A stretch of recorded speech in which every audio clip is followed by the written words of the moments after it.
So Reuters reports that so far they have found 87 email threads with information given from high-level foreign officials, from prime ministers to spy chiefs. Reports, according to U.S. regulations, this sort of information must be classified from the very start and handled through secure channels. So here's what's very interesting about this entire process. John Heilemann, you look at the documents now that they're looking at, the emails that Hillary Clinton sent out. You know, she said, oh, it wasn't classified when I sent it or received it. There was nothing marked on it. Well, it's because they were generating it as they went.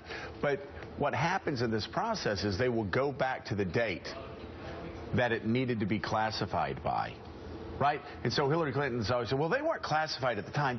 They went back and classified it later. Well, of course, they hadn't seen it to classify it.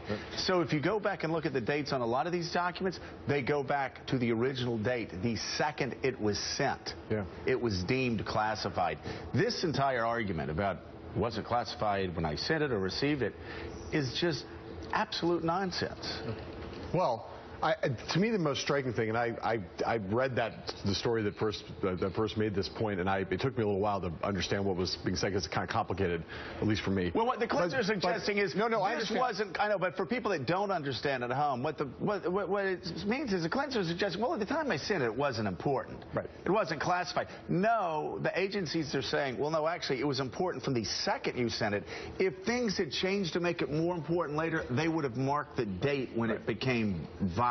But again, to me, the easier thing to understand is just for the simplest way to put it, in some of these cases, there are kinds of communication that take place where it's automatically classified. If you're, if the Secretary of State has a conversation with the head of state or another foreign official, and is then sending email about a private communication, that's something that falls into the category of this is automatically confidential material. And so whether it's marked or not marked, those are things that are across government as by definition classified. And there's now appears to be a number of emails that fall into that category, at least if you, according to Reuters, which is looking at these things pretty carefully. Right, and Mike Varnicle, Hillary Clinton doesn't need to see the latest take of I Spy or watch the James Bond movies to know that 87 emails are threads with information given to high-level foreign officials, from prime ministers to spy chiefs. Mika read and Reuters investigated.